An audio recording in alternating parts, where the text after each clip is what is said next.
Happy to be here. Did you have a good weekend? Yeah, it was nice. Well, right off the get-go, man, the one film for me, because my dad scared the hell out of me when I was a kid with the first one, was Halloween. Halloween 3, your portrayal is something that is just always sticks out to me because it's the only one that doesn't have Michael Myers in it, obviously. But that is just, so many scenes in that film are just so incredibly creepy.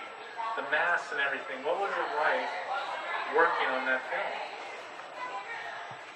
It was swallow jello. We had a good time, and it was nice working with Stacy Nelkin. They called me over there when they were putting it together, and they said, we have it down to about 3 girls that we're trying to choose from. Would you come over and read with them? And I said, yeah, sure. So I did, and Stacy came in second, I think, and as soon as she left the room, everybody said, well, I said, well, it would be discourteous to not bring in the third person anyway, so they did, but they hired Stacy right away, and she was a lot of fun to work with, and it never occurred to me, it was a job. It was called Halloween 3, but it was a movie, and I liked the part, and I played it as best I could, and all the other Halloween shit didn't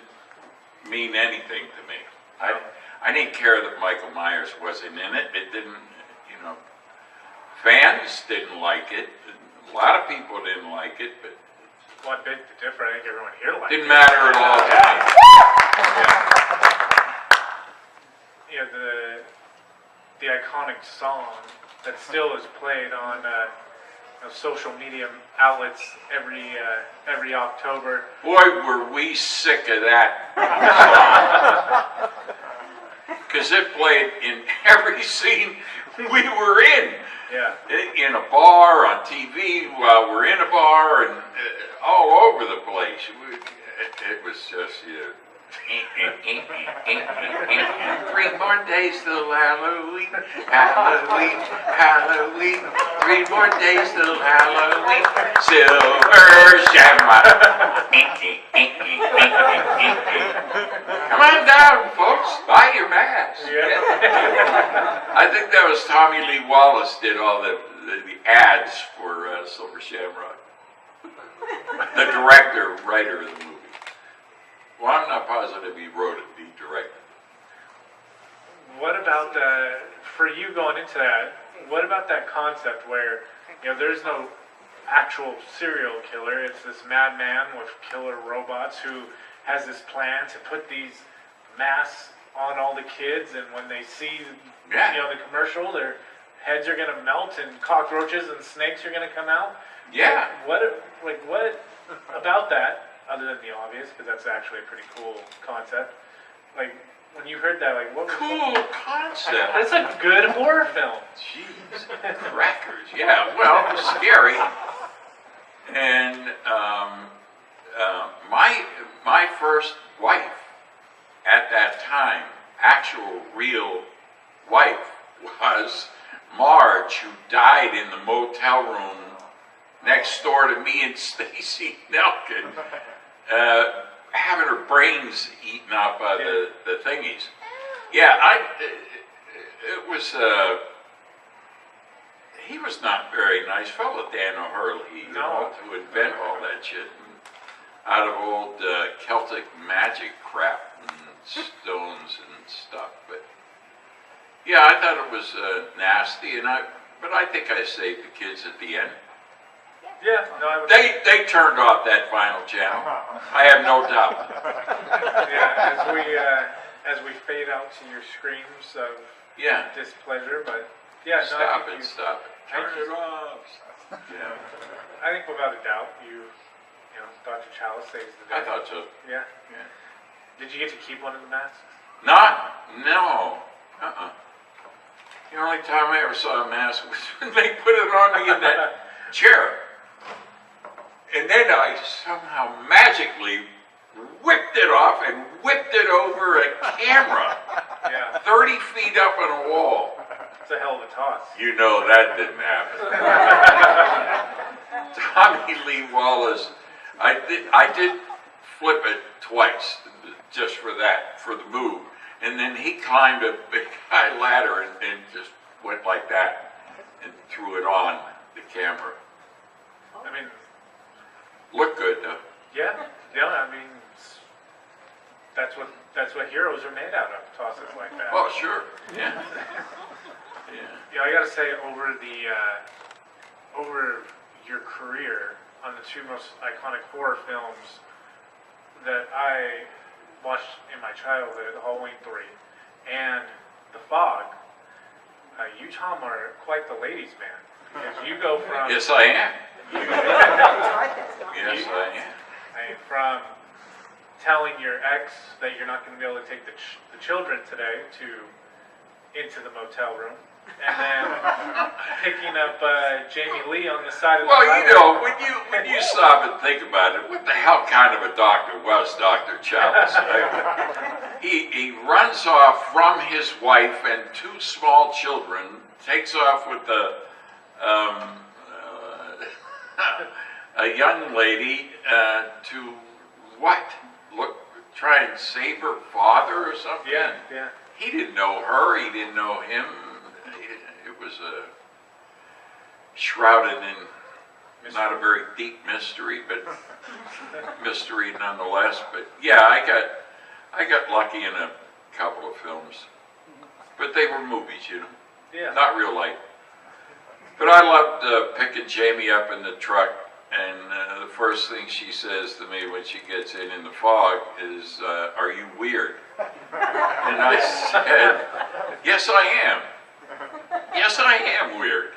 And then I take a beer from between my legs and offer her a sip, and then it cuts to us in the bed. Doing the two? Yeah. Well, there were a couple of broken windows and other weird things happened in the truck before we got to the bed, but yeah. Still ended up Only in movies, man. I think it was a mustache. The Fog, I mean, that is pretty cool because it takes place right here in Northern California. Oh yeah, it was so beautiful. We had a wonderful time doing that.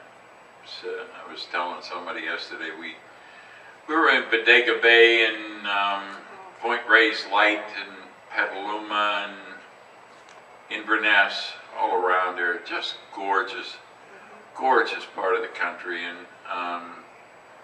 And we were all staying in these A-frame little cabins in the middle of nowhere. I think they were part of a motel or something, I'm not sure, but they would put a little stack of firewood outside our door every night before we go into the thing, and you could build yourself a fire, and it was so cozy and cold and shivery, and it was just great. And Point Reyes Lake is one of the most stunningly beautiful sights, and with the light halfway down the cliff, you have to go a long way down and then up into the light. And the light isn't at the top of the cliff like you would think. It's kind of in the middle. And you could see the gray whales, or whatever whales they were, migrating down at the bottom, where the cliff met the ocean, right there. And it was one of those drop-ins, as I recall. I don't recall a beach. I would see the cliff face going into the ocean. That's really cool. It was gorgeous, really beautiful. What was the atmosphere like that on that set? Because that's a movie where for the longest time it preys upon the fear of the unknown. You just have this fog approaching, and then eventually you get your snippets of the crew coming out of it. But as an actor, does that create more of a challenge, or was it? No, it just creates lots of giggles. Trying to get this was before CGI and all that stuff, so Tommy Lee Wallace and his band of merry men were down the end of this street, this little town with two little fog machines and a couple of fans, trying to create this eerie and threatening fog, and as soon as the breeze would kick just a little, it all went away. Hours and hours we were there. Well, he tried to make it look threatening. It was, no, I never even think about the acting part of it. The acting's free, but the fun of it is watching people try to do what they do to make things scary and work. I thought the opening of The Fog was wonderful, with John Houseman telling that story to the kids around the campfire on the beach, and then the camera goes up into the night sky and then comes down over Bodega Bay, and it was real. That was scary to me. I thought, wow, I love that. But he was worried that it was kind of an old-fashioned ghost story and that it wasn't going to be scary enough. So he added things after that. Immediately after that, in the village, the gas pump coming out of the thing, shit falling off store shelves, little stings and fears that to help goose it. Yeah. The crew themselves, and I mean this in the most meaningful, respectful way, growing up in the 80s and stuff, they almost resemble like something like a character from Scooby-Doo brought to real life. What did they look like in person? I'm not sure I ever even saw one. Really? Yeah.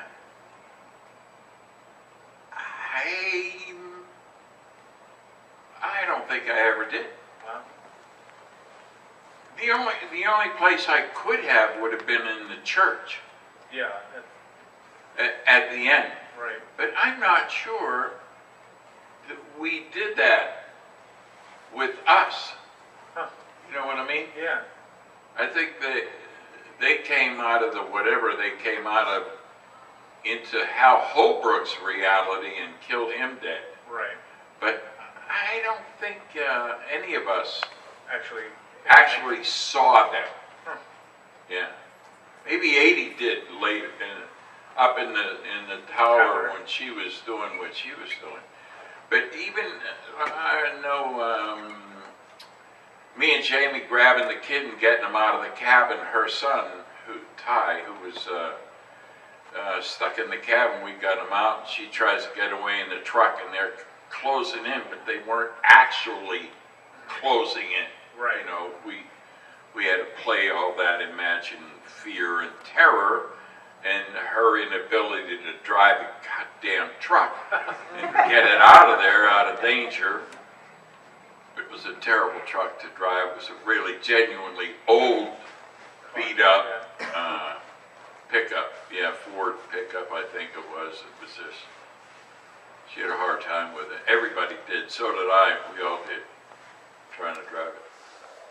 What was the experience like working with John Carpenter? Yeah. Tom was, well, he was okay. He was all right. He's a good director. Knows what he wants. Writes his stuff and gets his actors to do the job.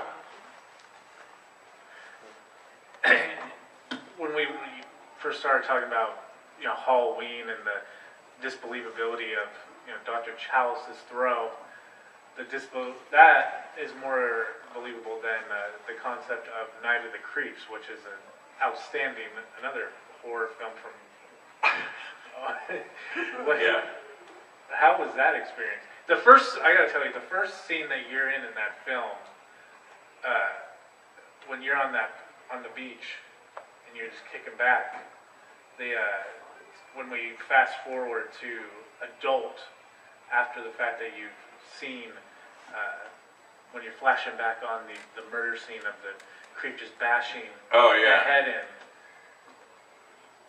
I don't recall that being. That's not the first scene in the film. No. Okay. No. Yeah, but that. But I love that beach scene. I have a photo of that on my desk, and I mean over here, and it's a dream sequence. Yeah, I like that. And in a white, I'm going to the prom.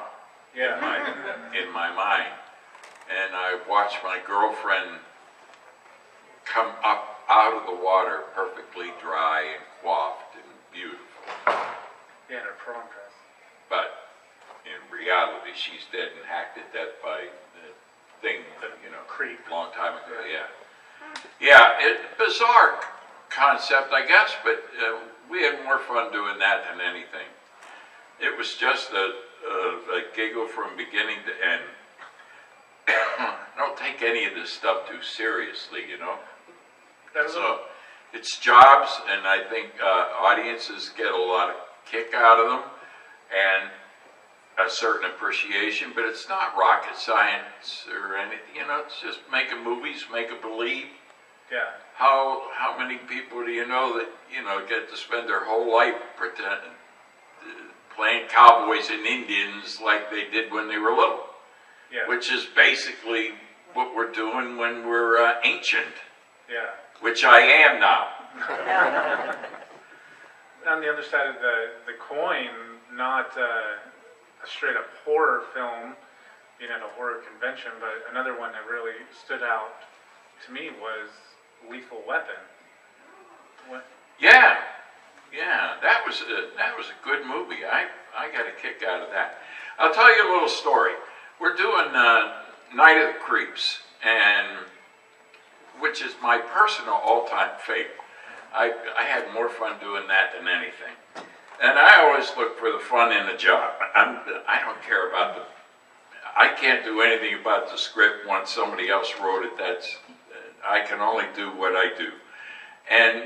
But we're driving, I'm driving this old Merc, I think it was, an old Merc with skirts and black and around the back streets and alleys in North Hollywood, and we're base camp in this alley on an open area, and got the caterers there, a little bit of ghee dunk stuff to eat and stuff, and there's this guy, little guy, always wore black, smoked one cigarette after another, sitting at a table that night, all night, from the beginning, from when it first got dark and we started shooting, and it was a night shoot. So finally, halfway through the night, Freddie Decker come over and he said, Tom, you got to meet this guy. He's my best friend, and he would love to meet you. So I go over, and it's Shane Black. Okay. Turns out that it's Shane Black.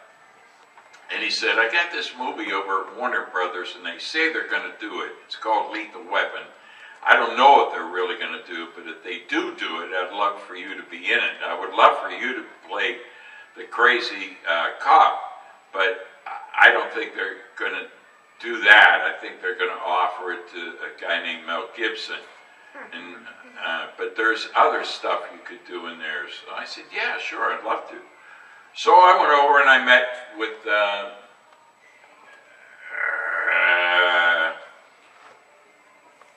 I'm blank now on the director. Donner, yeah, Richard Donner, and he and we talked. I didn't read for him. We talked about Hunsaker, and he gave me the role. So I only had 2 scenes in Lethal Weapon, but I swear to God, everybody in the country saw it 8 times. I got more work out of Lethal Weapon than anything. Yeah, it was a really good gig for me. Good job. And a good movie. The first one. I don't know about all the rest because I died in the first. Yeah. Is there a fun story working with Mel and that crew? No, he was. Mel was on the edge of my 2 scenes. So, and that's the way it is with movies. You know, people say, "Oh, wow, what was it like working with Mel?" I never worked with Mel. he was on the edge of two scenes. He was on the edge of the bank when Danny and I were, you know, I wanted him to kill everybody because I killed my daughter, and he was on the edge of the scene out in the yard when Gary Busey killed me through my eggnog and shot me dead. So I don't know what it's like to work with him because I didn't really work with him. But he was a swell fellow at the time, very pleasant, smoked a lot, and kept a little, what do you call him, a trampoline that bounced up and down on top of, outside of his dressing wagon, honey wagon, and he would just, he'd jump up and down for hours smoking, for as long as he wasn't required, you know, to be on set. And but he was pleasant. So was Danny. I worked with Danny again later in a thing called Dead Man Out up in Montreal. We shot a movie up there. It was good. Here's another thing about working with people in movies. Adrienne Barbeau and I have been in 4 films together, and we have never been on screen together in any of them. Not one iota. Did you ever get to cross paths with her? Oh yeah, we're good old pals. What do you mean? In the movies? Like, like on set. When you say that, you've never appeared on screen with her. Well, no. It was like Creepshow. I never saw her because I was in the beginning and the end, and she didn't have anything to do with that. Though I did see her because it shot in Pittsburgh. I lived in Pittsburgh. She came to Pittsburgh, and we were friends. So we got together, but not on set. I did not see her on set for that. And for The Fog, we saw each other all the time, and you know, having dinner or drinks or something after work, but not on set. And same with Two Evil Eyes. We did pass on set. I was in makeup and she was out of makeup, so going out of it. And is that it? Oh, Escape from New York? Never passed. No.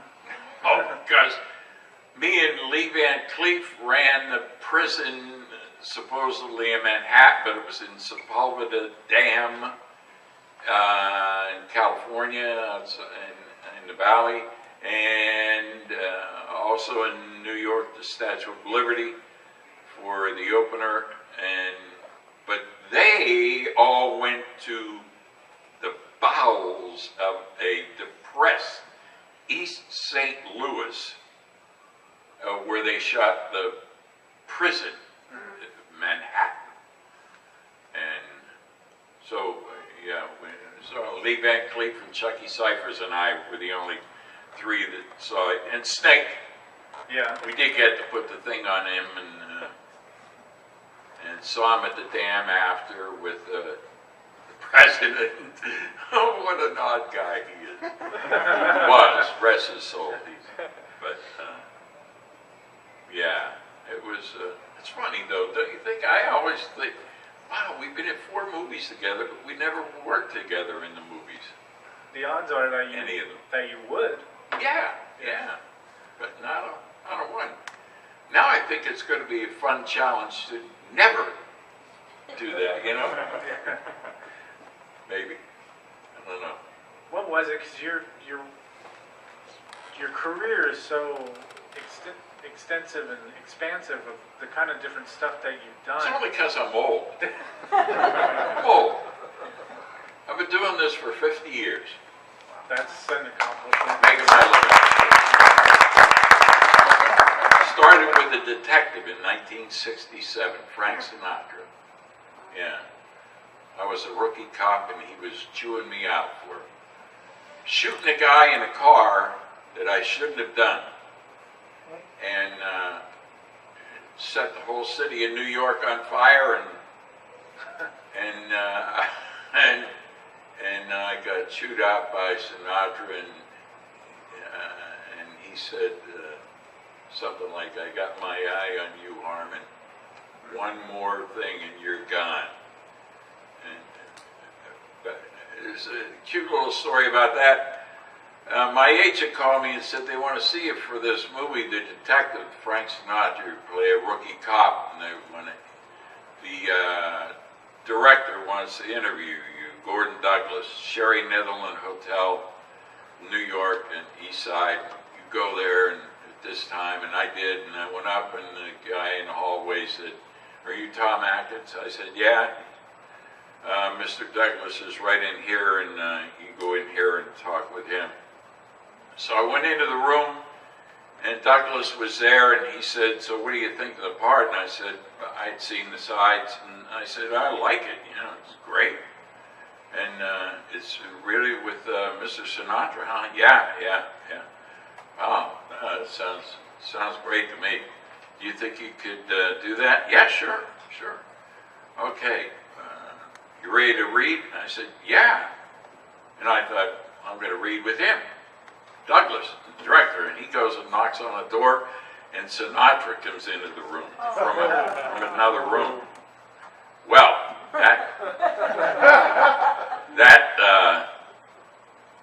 that put a genuine nervousness into it, which the part required, because I knew I was being chewed out by the chief detective of the whole force, and my career in life was in his hands. And so was my kind of professional career in life in a weird way.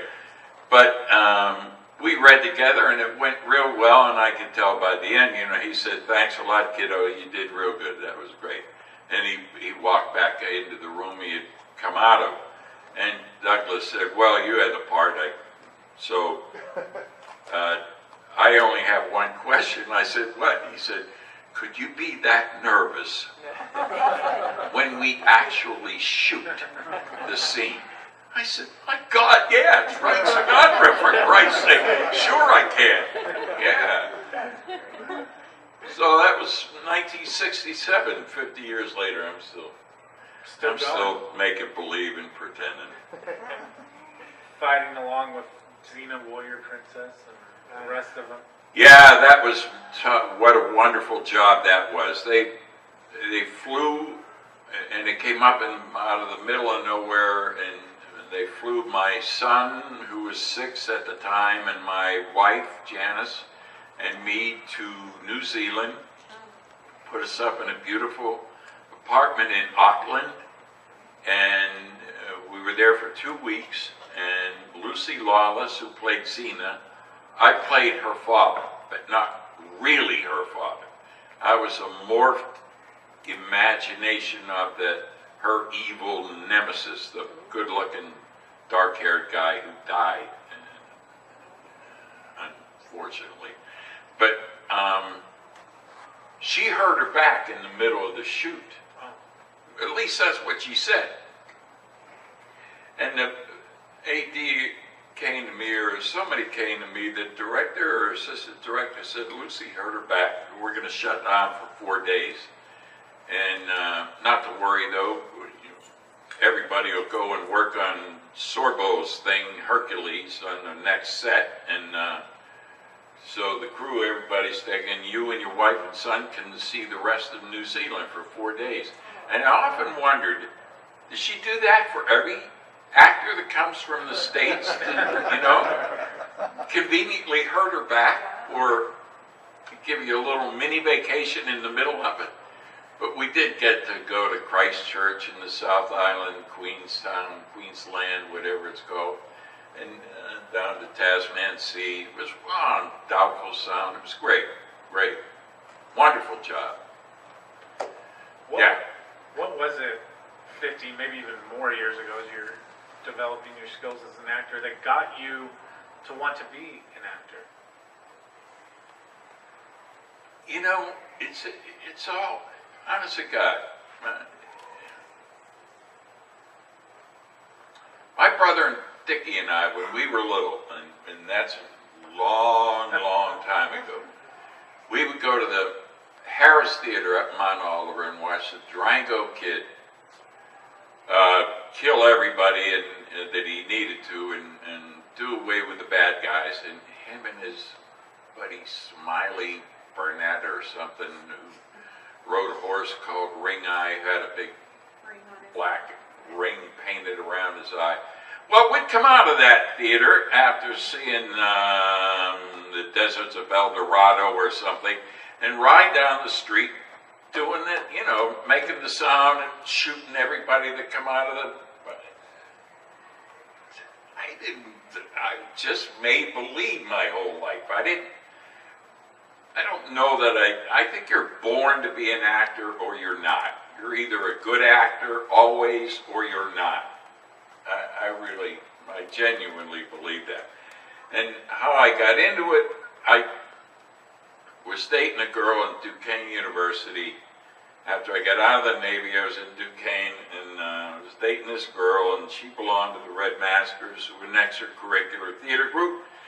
And I said, well, I'm not getting my fair share of your time. You're always over here rehearsing or doing stuff with the theater. And she said, come on over and you can join in, do something, and we'll see more of each other. So they were doing a William Saroyan play, The Time of Your Life. It had about 50 people in it. I played Rocky the Day Bartender or something part like that. And I really liked it. It was a lot of fun. So I did more and more. I did Streetcar Named Desire. I played Stanley Kowalski in that, and some other Russian Gorky play. And I thought, I think I want to go to New York, see if I can do this. I did, and I did, and I do. And that's it. That's basically, that was it. I think I was too naive to think that it wouldn't work out. I just figured it will work out, and it did. And I got lucky. So, see if they have any questions. That's what I was about to do. Yeah. Does anyone have questions for Tom? Yeah. Yeah, I understand you just finished shooting on a science fiction movie recently, Encounter. Yeah. Yeah, could you tell us a bit about that? Were you on that? Did you work on that? No, Oh, how did you hear about it? you told me yesterday. Oh, okay. There you go. Yeah. I just made a movie down in Augusta, Georgia called Encounter. And it's a sci-fi film, and it's a really wonderful, wonderful story. And we hope it turns out good. We finished shooting the middle of May. And it started the beginning of April, finished the middle of May, and they're still putting it all together. It's still, music and sound and stuff. And what made it different is the alien, and there is an alien in it, is not a alien in the sense that the movie chain aliens is. It's not CGI created. It's practical. You can touch it. It can touch you. And it's weird. But I hope it works. I don't know. We'll see. But I don't get the girl. I'm way too old for that. I don't kill anybody. I don't shoot anybody. I don't arrest anybody. I play a biology professor. And I do die in the film, but of natural causes. Not at the hands of any foreign creature or eerie thing. Yeah. I think it's going to be good. Luke Hemsworth is one of the stars in it, one of the Hemsworth boys. And Anna Hutchison from Cabin in the Woods is one of the lead girls. Cheryl something. Chris Showerman, the guy who played Tarzan 2. The guys are all beef, except for me. I'm just old and fading. But I solved the mystery of the alien, and it's really nice. Nice film. Yeah. So a lot of actors have a role that they regret turning down that they were offered. or they have this dream role that they auditioned for that they didn't get. Do you have one role that stands out in your long career that you wish you had played, but for whatever reason didn't get? No, not really. You know, I do, but the story's not worth it, and it's any role that I never went up for anything, any film that if I didn't get it, it didn't turn out that good anyway. So it's not like I was up for something and didn't get it. It was a personal thing, and it doesn't matter. No, not really. Anybody else? One of my favorite scenes of your songs is in Night of the Creeps when when you have when you're confessing to what you did to the psycho, when you did the psycho killer for hacking his girlfriend. What did you like? How was that scene for you? Like, I love that scene. Yeah, it's one of my. I love that scene. When I read that scene, I thought, oh, Freddie, you have written a real. This is a golden scene. And I asked him, how are you going to shoot that? And he said, I'm going to start and just get tighter and tighter and tighter and tighter, almost imperceptibly tighter on you, so that by the end of it, this is kind of all we're seeing is that. And I thought, oh yeah. So I could be real still and real intense and real. I love that scene. Yeah, it was good. It was great. I loved the way he wrote it, and I loved the way he shot it, and I loved the way he allowed me to play it. Yeah. With Spanky. Was it Spanky? Yeah, that I did that yeah, scene? Spanky, Yeah, that I was telling the story to. Yeah. Yeah. Anybody else? Okay.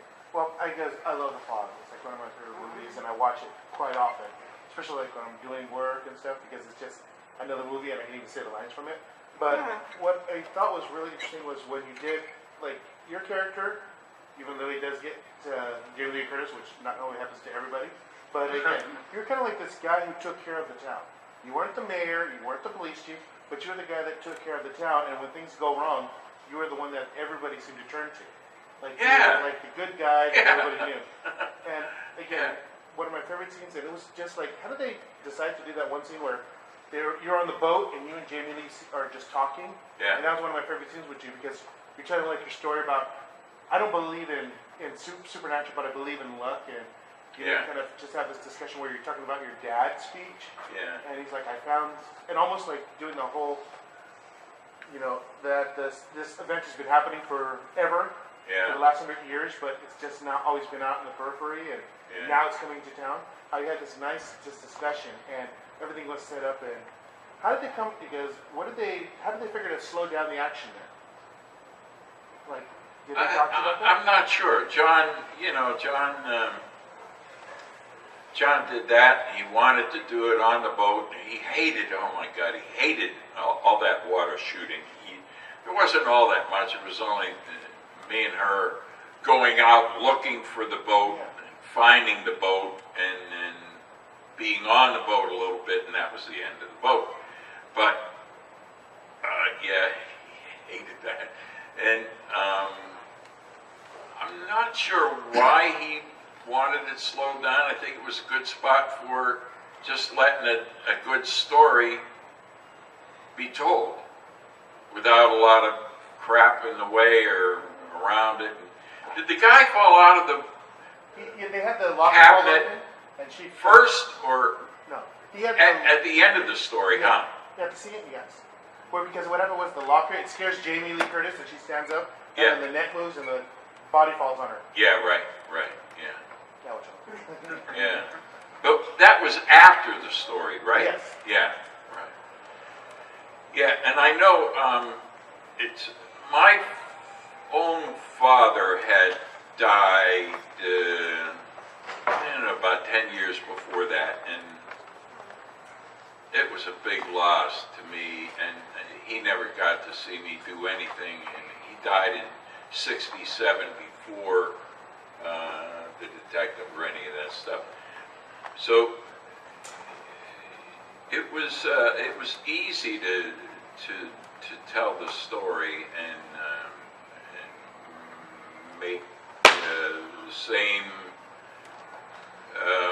kind of emotions or feelings that I had for my father for the old guy we were talking about in the story.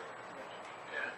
I just really love that scene because again, you have a lot of stuff happening, but Yeah. it's almost like this, just kind of Very sweet and Yes. human scene. and then Yeah. the body falls out. Bang. Yeah. Yeah. I'll tell you a story about Johnny Cazale, one of the all-time great actors who died way too young. He was Fredo in The Godfather 1 and 2, and they killed him out in the middle of the lake. Poor Johnny. But he and I knew each other and worked together at the Longworth Theater and were good friends. And actually, we were in a play together about to open in rehearsal for a play at the Longworth when he got the first one he got, either Deer Hunter or Godfather, I can't remember. He left to do that. But he, 1971, we took this is about, I'll connect it to this story in a roundabout way, but we took 2 plays from the Longworth Theatre to the Edinburgh Festival in Edinburgh, Scotland. And you'd go for 2 weeks and you'd alternate the plays, not a week and a week, but through the 2 weeks you'd do them in what they call rep. You might do one in the afternoon, one in the evening, and of the 2 different plays. So he and I were only in the 1 play. We had a little more time off, and back then, I don't know if it's still that way, it's still going on, the festival, but they would make every effort they could that if you weren't working, you could get tickets to whatever was going on that you could see as a performance in that. So we went to the Mahler Second Symphony, directed by Leonard Bernstein, the New York Philharmonic, with a combined choir of Scotland. It was a huge, huge symphony. It is anyway. But at the end, after the 5th movement, which just goes through the roof, and it's so emotional and so big. Oh man, we come down the steps onto the sidewalk. Him and his girlfriend, me and my girlfriend, the artistic director of the theater, and his wife. We walk on the sidewalk, and I look at Johnny, and he is bawling like a baby. I'm heaving, sobbing, and so am I. And I said, "What are you crying about?" And he said, "My father died 4 years ago. I can't think of anything except my father." It's just the whole symphony just... And he said, "What about you?" And I said, "Me too. My dad died 3 years ago, and I just could not think of anything but him the whole time. And times that we didn't have together, times that we did have together. And I'm telling you, we cried halfway down the block to a bar to get a drink, but we were forever bonded after that. And I think all of theater and movies and everything, as much as you can, it's about fathers and sons and genuine, real emotions that you feel. And if you can put them into a scene, you're lucky. Yeah. Yeah. Did you have a question? I was just curious. Your character in Night of the Creeps, did you base him on anyone? He seems very Peter Gunn to me. No, Freddie Decker's, Decker loved Raymond Chandler kind of movies, and isn't my character name? What the hell is my character name? Raymond. Something. Anyway, he was like a conglomeration of every old Raymond Chandler, jaded, worn out, world weary detective cop who had been doing it for 3 years too many and should have just quit or left the force or taken his papers. And but no, not based on anybody real or anything. In my performance, I just said the words basically because I thought he wrote a great script. And it was a lot of throw me and I got good news and bad news. The good news is your dates are here. What's the bad news? They're dead. The zombies come up the lawn looking for their prom dates. It was so much fun to do. It's good stuff. Very good hard-boiled character. So. Yeah, I do cops good, and I came out of a what the hell you call it? My Big Fat Gyro place in near where I live, and there's these 3 guys in sweatshirts in the parking lot, and I'm walking to the car with my bag of stuff to take home, and up over the hill to home. And this guy come over and said, "Excuse me, were you ever a cop?" And I said, No, I was never a cop, but I played a lot of cops." He said, "Well, I know you played a lot of cops. I know you're a good actor. You play cops real good. I was wondering if you were ever a cop before you became an actor." I said, No. He said, "Because you do them real good." And they were all retired Pittsburgh City Police detective, retired. Yeah. Oh, that's great. I thought that was a wonderful compliment. I really like that. Yeah. Anybody else got one last question for Tom? I got a question. You worked with James Gardner. I loved James Gardner. I loved him. I've heard he's strange unless you really get to know him, but I'm not sure. Could you talk about your experience with him at all? Oh yeah, I didn't find him strange at all. Where'd you ever hear he was strange? I watched his interview with Dick Cavett, and it seemed like he's hard to get close to, like in a party or something. Like he doesn't like to be around people. Well, when you stop and think about it, it was with Dick Cavett. He is he is one odd fellow himself. And I thought Jimmy Garner was just great. I loved working with him. We did, I think, 6 Rockford Files and then 3 Rockford File movies in the 90s that we did later. That's one of the regrets. One of those movies we did in the 90s after I had been bumped up, I was always Lieutenant Alex Deal, trying to pull his ticket, throw him in the slammer, and Beth always came down and rescued him and got him out.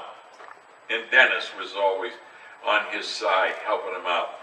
But on the first movie that we did, it was really good. And me and James Luisi were both in it. We had never been in the series together. We were the same kind of recurring guy, but we were in it together. But man, I had some really good scenes with Jim. And I remember at the end of one, my kid was on the set too, and my wife, they came out for a visit. So my kid got to stand over by the sound box and go, Charlie Apple, scene 23, take 2. And I heard his little voice, and I thought, oh, damn. And Jim said, "Is that your boy?" I said, "Yeah." I said, "Fun now." And so we got through that, but it was pretty solid. It was good stuff. We were doing good work. And the writer, Juanita Bartlett, said, "I think this could be the beginning of a beautiful friendship." And I said, "Yeah, that was fun." So she wrote the next one. Man, it was really great. It was all me and him and a couple other people, but really wonderful shit. And I had to do a play. Oh. I had to do Steward of Christendom, which I had already committed to. And we were in rehearsal, and when they called me from the Rockford, you know, we want to start, I said, I can't. I just can't. I can't leave the play. I can't do it. So that the guy that played coach in a bar or something did it. I can't remember. Castaneda? Castellanto? Huh? Yeah. Nicholas Castellanto or something like that? No, I don't know. Maybe. It is a Casa something. Okay. Yeah. Folks, we are out of time, but let's hear it one more time for Mr. Tom Atkins. Oh, thanks.